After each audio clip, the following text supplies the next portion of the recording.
नमस्कार, आप देख रहे हैं हिंदुस्तान समाचार। मैं हूं अंशु। खबरों की शुरुआत करते हैं। निकाय चुनाव का समय नजदीक आते आते राजनीतिक गलियारों में भी हलचल सी मच गई। वहीं इस बीच रुड़की में कांग्रेस नेत्री मंजू कश्यप ने महानगर कांग्रेस अध्यक्ष राजेंद्र चौधरी पर आरोप लगाते हुए उनका मेयर पद का आवेदन न लेने का आरोप लगाया। आपको बता दें, महानगर अध्यक्ष राजेंद्र चौधरी ने आरोपों का खंडन करते हुए इसे राजनीतिक स्टंट बताया है। साथ ही ये भी बता दें कि कांग्रेस नेत्री मंजू कश्यप अपने कुछ साथियों के साथ महानगर अध्यक्ष के निवास पर पहुंची। उन्होंने बताया वो नगर निगम चुनाव में मेयर पद पर दावेदारी कर रही हैं और अपना आवेदन महानगर अध्यक्ष को सौंपने गई थी। उन्होंने आरोप लगाया कांग्रेस महानगर अध्यक्ष राजेंद्र चौधरी ने उनका आवेदन नहीं लिया। साथ ही मंजू कश्यप ने कहा वह ओबीसी समाज से आती है और गरीब परिवार से ताल्लुक रखती हैं, इसलिए उनका आवेदन नहीं लिया गया। वहीं इस प्रकरण पर महानगर कांग्रेस अध्यक्ष राजेंद्र चौधरी ने कहा यह सब एक राजनीतिक स्टंट है। पहली बात तो अभी कोई आवेदन पत्र लिए ही नहीं जा रहे, और रहा सवाल ओबीसी समाज का, तो वो खुद ओबीसी समाज से आते हैं, वो किसी का अपमान क्यों करेंगे। उन्होंने बताया मंजू कश्यप आवेदन लेकर आई थी, जिस पर उन्होंने पहले सदस्यता रसीद कटवाने की बात कही थी, जिस पर वो नाराज हो गई और अन्य कार्यकर्ताओं पर भी आरोप लगाने लगी। उन्होंने कहा अभी कांग्रेस में बूथ कमेटियों का गठन हो रहा है, चुनावी प्रक्रिया शुरू होने के बाद आवेदन लिए जाएंगे। उन्होंने बताया मंजू कश्यप ने हमेशा कांग्रेस पार्टी के खिलाफ काम किया है, लेकिन पार्टी ने उन्हें जिम्मेदारी दी है कि सभी को साथ लेकर चले, उसी के अनुसार कार्य कर रहे हैं। उन्होंने कहा पार्टी में सभी के लिए दरवाजे खुले हैं, सभी को टिकट मांगने का अधिकार है, लेकिन मंजू कश्यप राजनीतिक स्टंट कर रही हैं जो सही नहीं। उन्होंने साफ तौर पर कहा कोई भी व्यक्ति अगर अनुशासनहीनता करेगा तो पार्टी सख्त कदम जरूर उठाएगी। सर देखिए, मैं आज महानगर अध्यक्ष के आवास पर आई हूँ और आज जिस तरह के चुनाव चल रहे हैं तो मैं अपनी दावेदारी करने के लिए अपनी पूरी टीम के अपने संगठन के साथ दावेदारी करने के लिए आई हूँ और इनसे टाइमिंग मांग के आई हूँ ये मेयर के पद के लिए। तो मैंने इनसे कहा कि सर मैं अपनी दावेदारी पेश करना चाहती हूँ, आप मुझे टाइमिंग दीजिए। तो उन्होंने आज का मुझे टाइमिंग दिया था और मैं अपने संगठन के साथ इनके आवास पर आई हूँ। तो आज ये मेरा लेटर उन्होंने लेने से मना कर दिया, कह रहे तुम कांग्रेसी नहीं हो, और मेरा पूरा अपमान किया मेरे महिला के सामने। आप देखिए जिस तरह की आज कांग्रेस के हालात है, संगठन जोड़ने के बजाय आज ये संगठन तोड़ रहे हैं। तो मैं ये बात रखना चाहती हूँ कि संगठन तो क्या जुड़ेगा, जो खुद के पदाधिकारी है उन सारा अपमान हो रहा है। एक महिला होकर मैं ओबीसी समाज से आती हूँ, गरीब परिवार से हूँ, मैंने इतनी रात दिन मेहनत की है, कई वर्षों से मैं कांग्रेस से जुड़ी हुई हूँ। आज मेरे लेटर क्यों नहीं ले रहे? क्योंकि मैं पिछड़े समाज से हूँ, मैं लेटर देने आई हूँ। आज उन्होंने मेरे लेटर देने से इनकार कर दिया है। तो मैं पूछना चाहती हूँ कि ऐसा इन्होंने मेरे साथ क्यों किया है? जी मुझे तो 10 साल हो गए कांग्रेस से जुड़े हुए और सबको पता है मैं कितनी मेहनत करी है अपनी महिला संगठन को लेकर।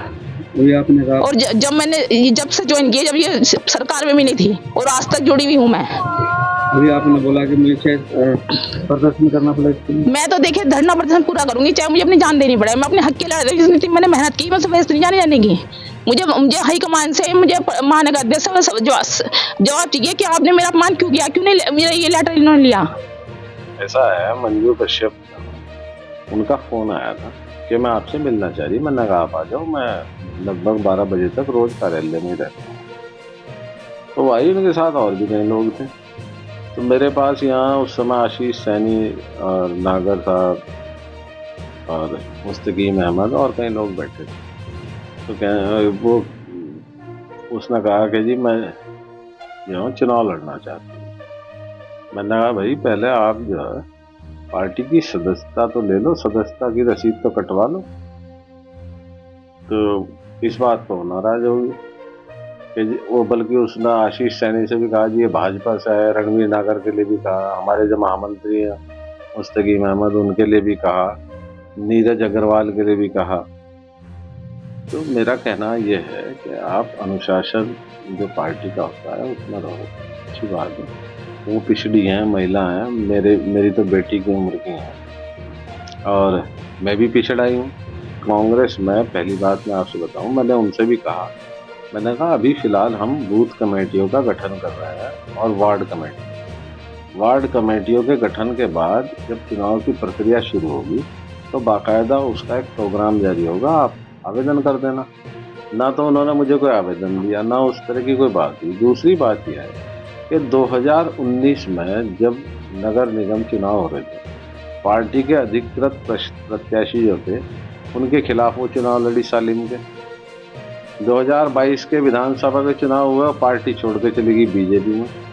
2024 के चुनाव हुए, वो पार्टी छोड़ के जो है बीजेपी में उन्होंने वोट करी। उसके 2-3 दिन बाद उन्होंने मुझे अपने घर बुलाया और माफ़ी तलाफी करी। मैंने कहा भाई चलो कि जी मैं पार्टी में रहूँ। उसके 1 महीने बाद वो पार्टी वार्टी सब छोड़ के, ग्रुप छोड़ के चली गई। तो मेरा कहना का ये है, मेरा दायित्व है, पार्टी ने मुझे जो जिम्मेदारी दी कि मैं सभी लोगों को जोड़ के चलूँ, सबका सम्मान करूँ, मैं कर भी रहा हूँ।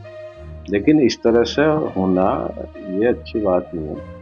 आप पार्टी की अनुशासित सिपाही हो तो आप अनुशासन में रहो। जब भी चुनाव आता है, जब पार्टी को आपकी जरूरत है, जब तो आप विपक्ष का काम करती हैं। वो जब छोड़ के चली गई तो उसके बाद सदस्यता अभियान अभी हमारे यहाँ शुरू होगा 1 हफ्ते बाद। मैंने उनसे भी ये कहा है 1 हफ्ता रुक जाओ, 1 हफ्ते बाद जो है आज मैं बात करूँगा। मैंने 2-3 दिन पहले भी अध्यक्ष जी से बात की थी, लेकिन केदारनाथ चुनाव की वजह से वो व्यस्त थे। तो 1-2 दिन बाद बात करी जाएगी। हमें कुछ और नए लोग साथी भी जोड़ने हैं। आज हमें एक और संजय कश्यप जी मिले थे, पार्टी में आना चाह रहे हैं, और कश्यप समाज का हम क्यों अपमान करेंगे। और वो बहुत कंफ्यूज नेचर की महिला है। मैंने उनसे उस दिन भी कहा था जब प्रेम सागर पुरी जी ने मुझे उनके यहाँ लेके गए थे, बुलाया था। मैंने कहा राजनीति में धैर्य सबसे बड़ी चीज़ है। मैं 34 साल पुराना कांग्रेस में, 34-33 साल में मुझे जाके जो है 32 साल में मुझे प्रदेश में महामंत्री होना है, 31 साल की सेवा करना। उसके बाद मुझे ये अध्यक्ष की जिम्मेदारी दी और मैंने हमेशा, चाहे किसी से मेरे विचार मिले नहीं मिले व्यक्तिगत रूप से, मैं हमेशा पार्टी का बढ़ चढ़ कर काम किया।